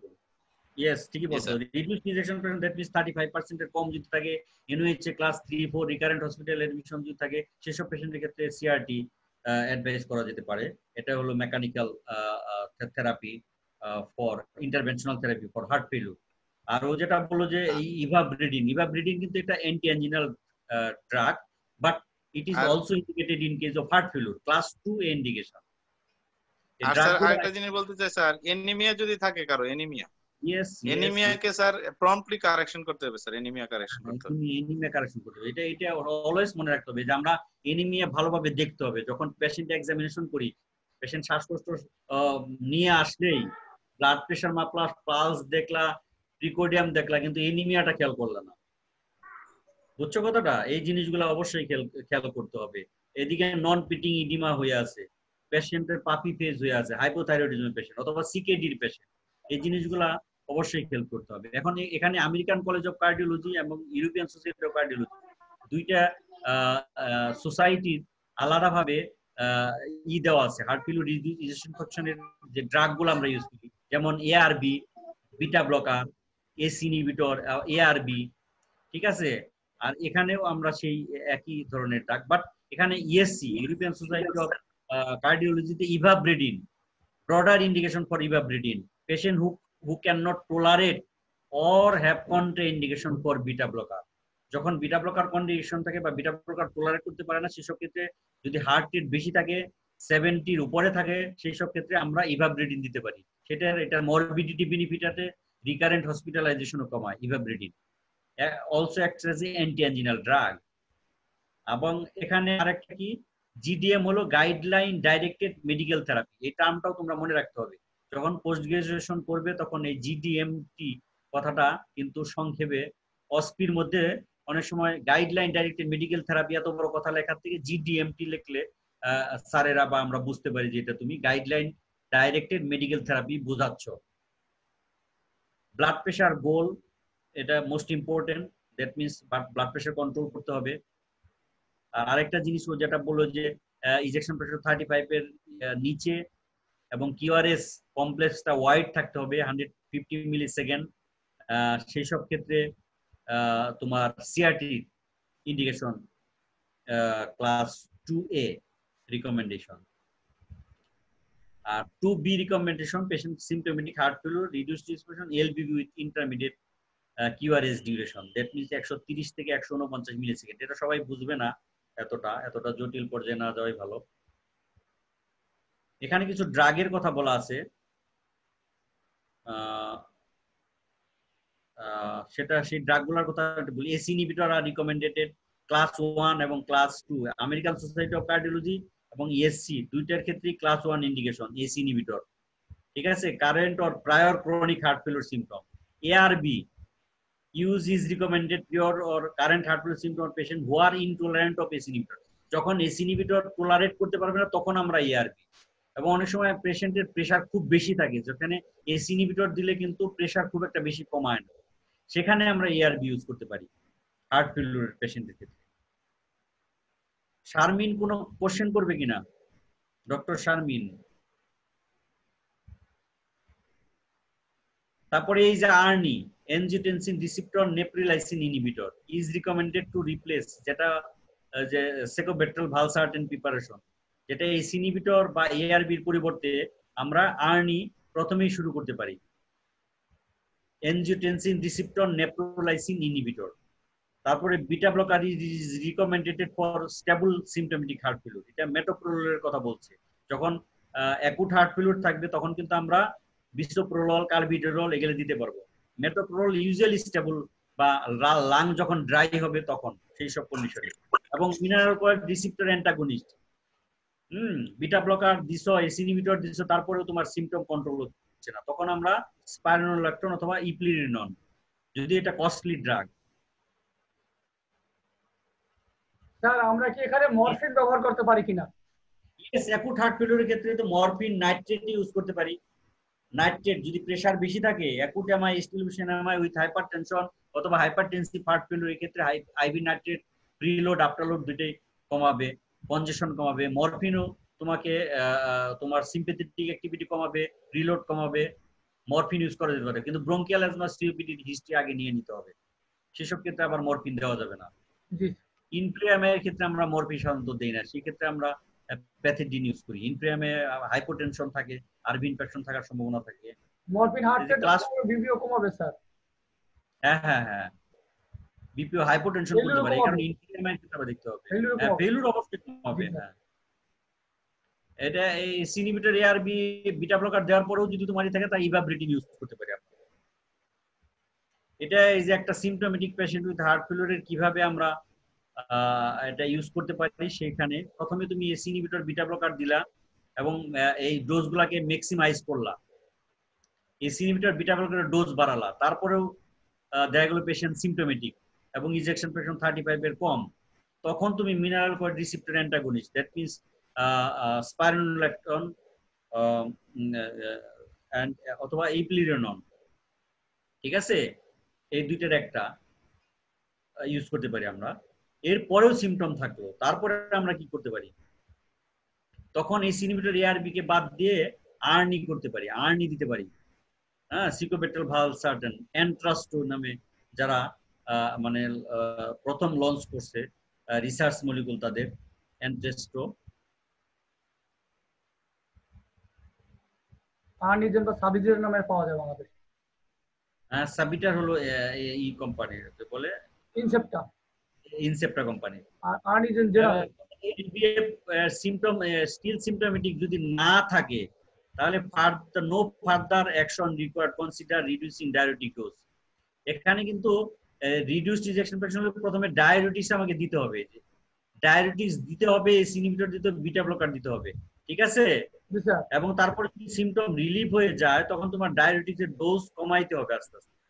এখানে একটা প্রশ্ন আছে স্যার, আমরা বলি যে যদি পেশেন্টের যদি ক্লাসিক্যাল ফেইলুর থাকে, classical feature of the failure, like পেশেন্টের ক্রেস পাইলাম, এক্সাশনাল ব্রেথলেসনেস আছে, শুলে কাশি দেয়, তাদের কি বিটা ব্লকার দেওয়া যাবে কিনা সেক্ষেত্রে? হ্যাঁ, বিটা ব্লকার অবশ্যই দেওয়া যাবে। বিটা ব্লকার তুমি যেমন কার্বিডেলল, বিসোপ্রোলল, সিলেক্টিভ যে হাইলি সিলেক্টিভ বিটা ব্লকার যেটা, বা third generation beta blocker, vasodilating beta blocker, bisoprolol, nebivolol, এগুলো অবশ্যই দেওয়া যেতে পারে যদি প্রেসার পারমিট। হ্যাঁ হ্যাঁ অবশ্যই, হার্ট ফেলিউর প্রেসার যদি পারমিট করে তোমাকে, যদি বেশি হাইপোটেনশন থাকে সেসব ক্ষেত্রে আমরা কষন বা কিছু সময়ের জন্য আমরা দেখি। যেমন বিশেষ করে যদি তুমি আর্ন ইউজ করো, আর্ন ইউজ করার আগে কিন্তু 36 ঘন্টা আগে এসি ইনহিবিটর বন্ধ করে রাখতে হবে, wash out time. ACE inhibitor 36 ঘন্টা আগে বন্ধ করে রাখতে হবে। So cute baby from Zahiruddin Sharif, ও শিখতেছে মেডিকেলের, কিভাবে লেকচার দিতে হয় শিখতেছে সে। তো এখানে একটা অ্যালগোরিদম, সেই অ্যালগোরিদমটা আমি খুব সংক্ষেপে সারসংক্ষেপ বললাম আর কি, যে একটা পেশেন্ট প্রথমে অ্যাকুট হার্ট ফেলিউর নিয়ে আসলে কিভাবে আমাদের প্রসিড করতে হবে। প্রথমেই তো তাকে প্রপার পজিশনে দিতে হবে, অক্সিজেন ইনহেলেশন লাগতে পারে স্যাচুরেশন কমে গেলে। তারপরে আইভি ডায়োরেটিক্স, প্রুসামাইড দিতে হবে, 1 এম্পুল বিডি অথবা 2 এম্পুল বিডি, সেটা তার মানে ডিগ্রি অফ হার্ট ফেলিউর উপর। তুমি দেখা গেল যে একদম বেজ পর্যন্ত কি বলে টোটাল চেস্টের মধ্যে হিউজ ক্রেপস, সেসব পেশেন্টের প্রথমে ইনিশিয়ালি হাই ডোজ দিতে হবে, 2 অ্যাম্পুল করে 12 আওয়ারলি দিতে হবে। তারপরে আস্তে আস্তে হয়তো কমিয়ে নিতে পারবো, এবং ডিউরিং ডিসচার্জ তখন হয়তো আমরা ওরাল ফর্মে, কম্বিনেশন ফর্মে দিতে পারি, প্রোসামাইড উইথ স্পাইরোনোল্যাকটোন 20, 50, 40, 50 হিসাবে পাওয়া যায়।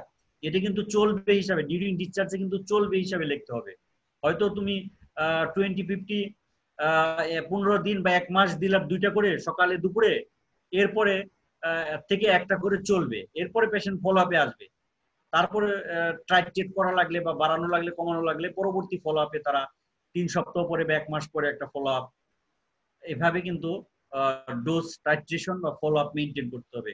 প্রিমেচুরলি ডায়াবেটিস বন্ধ করলে কিন্তু হার্ট ফেলিউর ওরসেনিং বা অ্যাগ্রাভেট করতে পারে, রিঅ্যাডমিশনের চান্স বাড়তে পারে।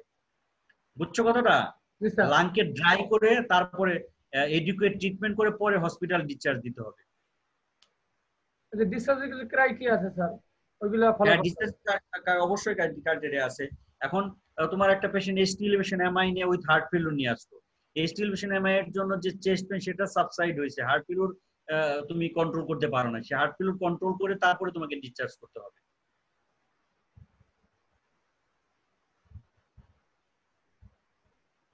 এখানে যে new glucose lowering drug in patient with heart ফেলিউরের কথাগুলো বলছে, সেটা সাধারণত HGL2 ইনহিবিটর, যেটা এম্পাগ্লাফাজিন, ক্যানাগ্লাফাজিন এবং ডাপাগ্লেফাজিন, স্পেশালি এম্পাগ্লেফাজিন যেটা,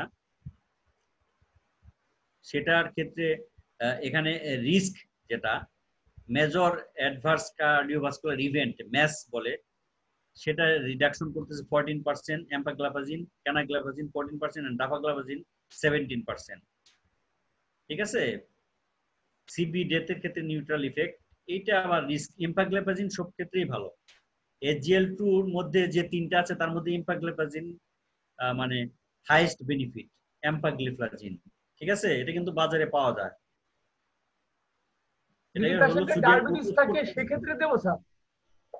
এটা যদি ডায়াবেটিস থাকে সেই ক্ষেত্রে সাধারণত দেব, কিন্তু এখন শুধু হার্ট ফেলিউরের ক্ষেত্রেও দেওয়া হচ্ছে, কারণ এটা মানে ইন হসপিটাল কি বলে মেজর অ্যাডভার্স কার্ডিওভাস্কুলার ইভেন্ট যেটা, সেটা কমাচ্ছে এবং রিকারেন্ট হসপিটালাইজেশনও কমাচ্ছে।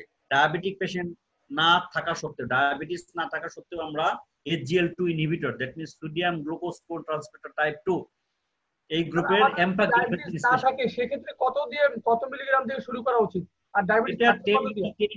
10 মিলিগ্রাম করা যেতে পারে, 10 মিলিগ্রাম করে দেওয়া যেতে পারে ডায়াবেটিস না থাকলে। থাকলে স্যার 10 মিলিগ্রাম আর 25 মিলিগ্রামও আছে, 10 মিলিগ্রাম ওয়ান্স ডে করে দেওয়া যেতে পারে, 25 মিলিগ্রাম বিডিও দেওয়া যেতে পারে, পরবর্তীতে বাড়ানো যেতে পারে যদি ডায়াবেটিক পেশেন্ট থাকে। Thank you sir. তবে তোমাকে এটা ইউরিনারি ট্র্যাক ইনফেকশন হওয়ার সম্ভাবনা বেশি থাকে। ইউরিনারি ট্র্যাক যেহেতু এটা গ্লাইকোসিউরিয়া করে, ঠিক আছে, সেই সব ক্ষেত্রে তোমাকে কিন্তু কি বলে ইউরিনারি ট্র্যাক ইনফেকশন হওয়ার সম্ভাবনা থাকে। সেই ক্ষেত্রে তোমাকে অবশ্যই ইউরিন আরএমই বা পেশেন্ট যদি ডিসইউরিয়া কমপ্লেন করে, রিকারেন্ট ইউরিন ট্র্যাক ইনফেকশন থাকে, সেসব ক্ষেত্রে এগুলো খুব কশন দিতে হবে, অথবা প্রয়োজনে এটাকে বাদ দিয়ে অন্য ড্রাগ দিতে হবে। ইভাব্রেডিনের ইন্ডিকেশন কি? এটা ইনহিবিট ফানি আইএফ চ্যানেল, যেটা কিনা এসএ নোডে থাকে, reducing the diastolic depolarization slope and lower the heart rate. কি ইন্ডিকেশন কি? Stable symptomatic chronic heart failure, LV ejection fraction 35% বা তার কম যদি থাকে, এবং সাইনাস রিদম, হার্ট রেট 70 এর উপরে যদি থাকে, in spite of getting beta blocker, when beta blocker therapy is contraindicated or not tolerated. Side effect কি হতে পারে? ব্রেডিকার্ডিয়া হতে পারে, আর অনেক সময় blurring of vision or flushing হতে পারে। এবং diabetics, role of diabetics in heart failure, provide symptomatic relief from pulmonary and systemic congestion, reducing fluid overload. With the exception of mineralocorticoid receptor antagonists, diuretics do not offer any significant prognostic benefit. Prostacyclin কোনো prognostic benefit নাই, but spironolactone eplerenone prognostic benefit আছে. Loop diuretics causes more pronounced diabetes and are option of choice in patients with moderate to severe heart failure. Thiazide may be used in combination loop diuretic for resistant edema. Combination হিসেবে আমরা অনেক দিতে পারি। It is essential to monitor an electrolyte, serum creatinine level. And digoxin is useful in addition to beta blocker to rate control of AF in patient with heart failure, and it should be considered in symptomatic patient despite optimum medical therapy. তারপরে হচ্ছে সেসব ক্ষেত্রে আমরা digoxin use করতে পারি, যেটা কিনা hospitalisation কমায়, সিম্পটম রিলিফ করে। কন্ট্রাইন্ডিকেশন যখন ব্রেডিকার্ডিয়া থাকবে, second third degree heart block থাকবে, WPW প্যাটার্ন ইসিজি বা সিনড্রোম থাকতে পারে। এটা যে আর্নির কথা বলছে, এটা প্যারাডাইম হার্ট ফেলিউর ট্রায়ালে এন্ট্রেস্টো, যেটা সিকোপেট্রাল ভালসারটেন, সেই মেকানিজমটা, সেটা relative risk reduction in hospitalization এনালাপ্রিলের সাথে তুলনা করে দেখা যাচ্ছে 21% benefit and 22% benefit cardiovascular death এবং হসপিটালাইজেশন দুইটার ক্ষেত্রে। Entresto versus enalapril, enalapril ACE inhibitor, আর এটা হলো এআরবির সাথে সেকোবেট্রল। সেকোবেট্রলটা কি? নেপ্রিলাইসিন ইনহিবিটর।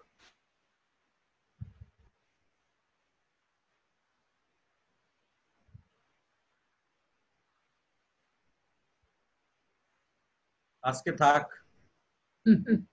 না স্যার, শেষ কর। এটা টেক হোম মেসেজে চলে গেলাম আমি। Adequate treatment needed at heart failure stage A and B. Decongestive therapy is the mainstay in the initial treatment of acute heart failure with congestion. That means diuretics. Treatment of risk factors and underlying causes are crucial. Identify and remove precipitating factors. The first 3 months after an acute heart failure episode, the vulnerable phase, more chances of rehospitalization and mortality. Early initiation in hospital of ARNI, Entresto, Cicopetrol যদি patient afford করতে পারে, হ্যাঁ, Cicopetrol and Valsartan, Entresto instead of ACE inhibitor ARB, এই দুইটা দেওয়ার আগে যদি আমরা আর্লি ইনিশিয়েট করতে পারি, তাহলে কিন্তু associated with beta blocker and spironolactone, এটা কিন্তু মোর অ্যাডভান্টেজিয়াস, কারণ এটা রিজেকশন ফ্র্যাকশন বাড়াবে, কার্ডিওভাস্কুলার যে মর্টালিটি, ইন হসপিটাল মর্টালিটি, রিঅ্যাডমিশনের reduction, reduced hospital admission, target to maintain active life to reduce acute decompensation, recurrent hospitalization due to heart failure, এটাও আমাদের target থাকতে হবে। Optimal patient management before and after hospital discharge is crucial to improve patient outcome. Thank you all, thank you very much. ওদের কোনো question থাকে আছে কিনা? কারণ হার্ট ফেলিওর তো অনেক বড় একটা কি বলবো চ্যাপ্টার। ডিসিএম আইসিএম আলোচনা হইলো না। এটা পরে আরেকদিন করতে হবে। এটা কার্ডিওমায়োপ্যাথি এজ এ হোল আরেকদিন করবো। ওদের কোনো কোশ্চেন আছে নাকি? আনমিউট হয়ে কথা বলেন, কারো কোশ্চেন থাকলে কোনো কোশ্চেন থাকলে আনমিউট হয়ে কথা বলতে পারো, কিছু কমেন্ট করতে পারো, কিছু বলার অভ্যাস তো করতে হবে, মুখটা তো খুলতে হবে। কি কেউ নেই নাকি বলার? হ্যাঁ,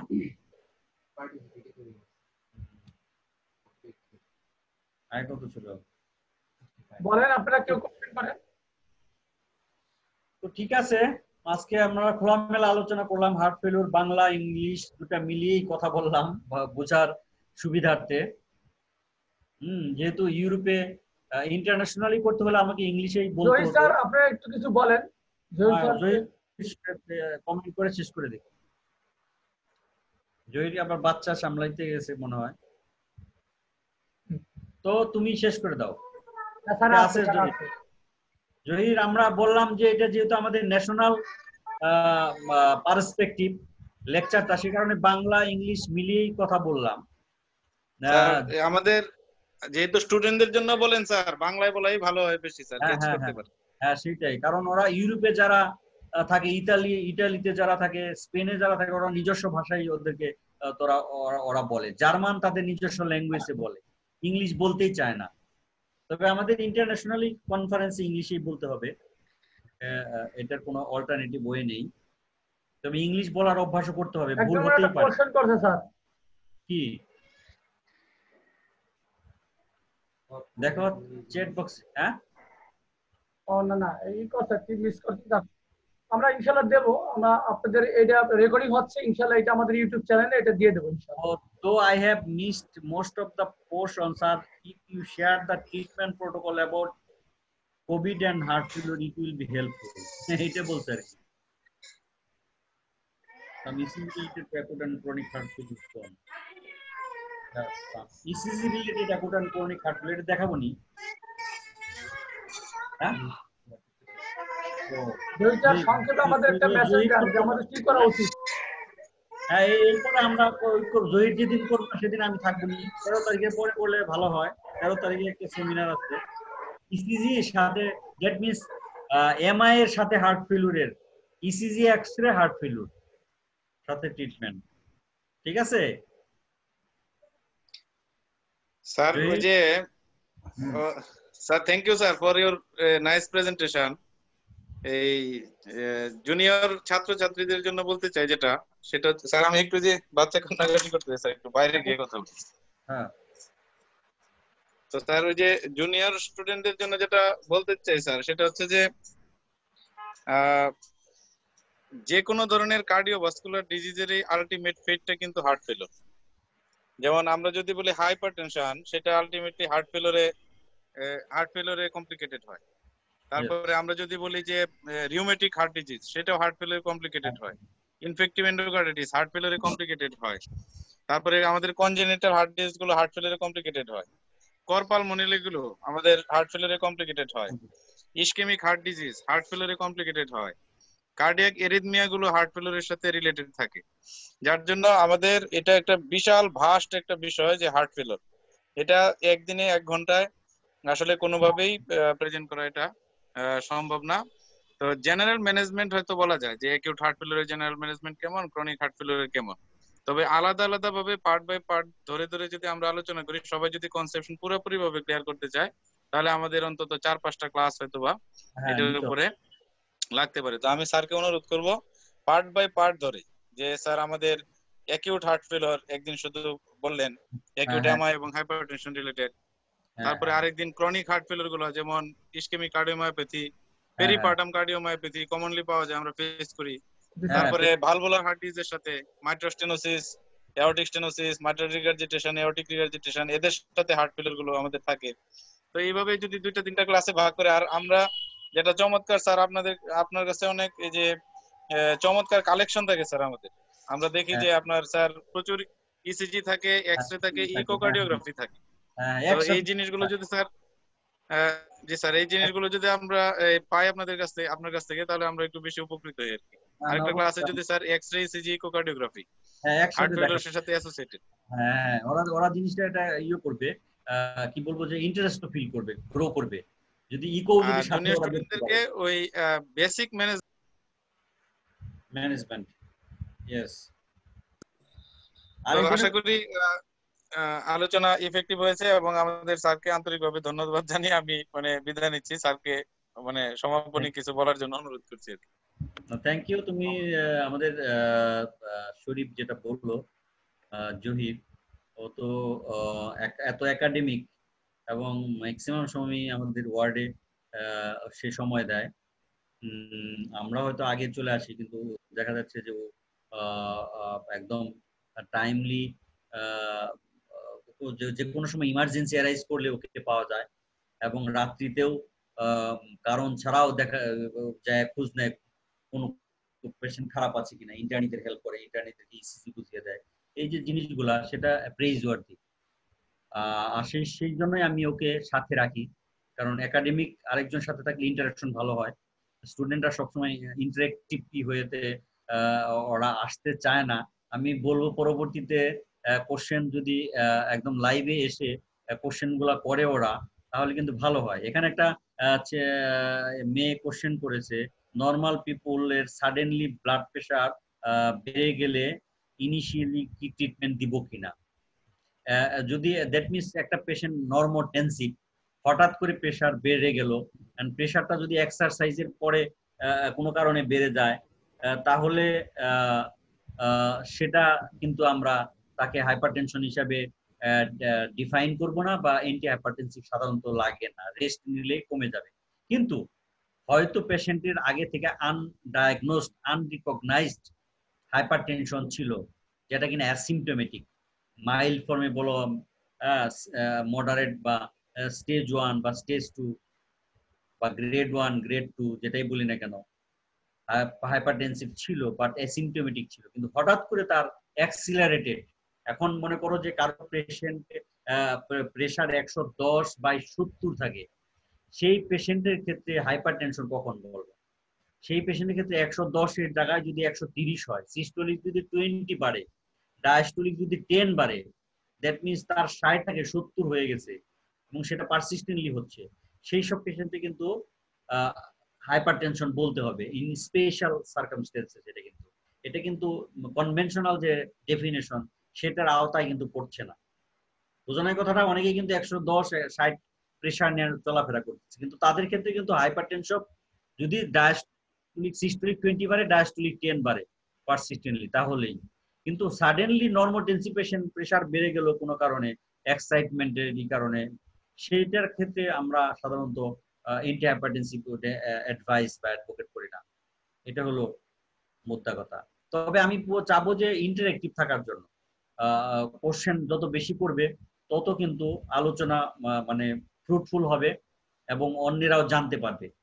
যে কোনো একটা সিলি কোশ্চেন হোক, হ্যাঁ, কোশ্চেন ইরিলেভেন্ট হোক, তারপরেও আমি মনে করি কোশ্চেন করা উচিত। কোশ্চেন না করলে কিন্তু আসলে এটা ইন্টারেক্টিভ হয় না, বা যে লেকচার নেয় তার কাছে ভালো লাগে। তো আজকের মতো এখানেই সমাপ্তি টানছি।